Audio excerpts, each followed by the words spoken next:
জি, নোয়াখালীতে পানি খুবই ধীর গতিতে কমতে শুরু করেছে।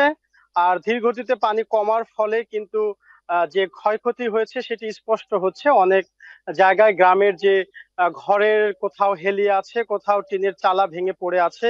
ব্যাপক ক্ষয়ক্ষতি হয়েছে আঞ্চলিক সড়কগুলো। বেশিরভাগ আঞ্চলিক সড়ক এখনো পানির নিচে আছে, যোগাযোগ ব্যবস্থা একেবারেই ভেঙে পড়েছে। আর যারা মাছের ঘের, আহ তারপর গরুর খামার, এছাড়া যারা আউশ ধান করেছিলেন, আমন ধানের বীজতলা, বিভিন্ন কৃষি বীজতলা, সমস্ত কিছু কিন্তু ভেসে চলে গেছে, নষ্ট হয়ে গেছে। আশ্রয় কেন্দ্রগুলোতে মানুষ দীর্ঘদিন যাবত এখানে বসবাস করার ফলে কিন্তু একটা একঘেয়েমি জীবনযাপনে এসে গেছে তাদের মাঝে। অনেকে বাড়ি ঘরে ফিরছেন, পরিস্থিতি দেখছেন, কিন্তু বাসায় গিয়ে বসবাস করার মতো যে পরিবেশ সেটি এখনো সৃষ্টি হয়নি।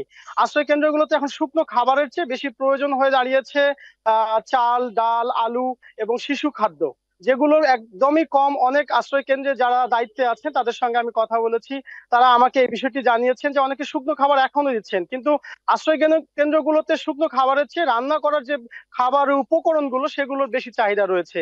এছাড়া যেহেতু পানি কমতে শুরু করেছে, পানিগুলো দূষিত হয়ে গেছে। পানিবাহিত চর্মরোগ এবং পানিবাহিত রোগগুলো ব্যাপকভাবে দেখা দিয়েছে।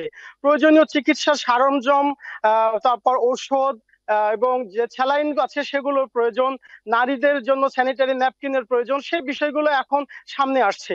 আর সবচেয়ে যে বিষয়টি এখন প্রয়োজনীয় হয়ে দাঁড়িয়েছে সেটি হচ্ছে যত দ্রুত সম্ভব মানুষকে পুনর্বাসনের মাধ্যমে যদি স্ব কর্মে ফিরিয়ে আনা যায়, তাহলেই কিন্তু তারা এই স্বাভাবিক জীবনযাপনে দ্রুত ফিরে আসতে পারবে। কারণ নোয়াখালীর এই বন্যাটি কিন্তু একদম স্মরণকালের একটি ভয়াবহ বন্যা। দীর্ঘদিন গত 50 বছরে এমন বন্যা হয়নি। কাজে স্বাভাবিক জীবনযাপনে ফিরে আসার জন্য যে পুনর্বাসন সেটি একদম ব্যাপক ভাবে প্রয়োজন হয়ে দাঁড়িয়েছে। নোয়াখালী জেলা প্রশাসনের পক্ষ থেকে এবং বিভিন্ন স্বেচ্ছাসেবী সংগঠন কিন্তু সেই প্রক্রিয়ায় আহ চালু করেছে। And কবে নাগাদ সেটি স্বাভাবিক হবে সে বিষয়ে খুবই বলা মুশকিল। রাজ, এই ছিল নোয়াখালী থেকে আমার কাছে।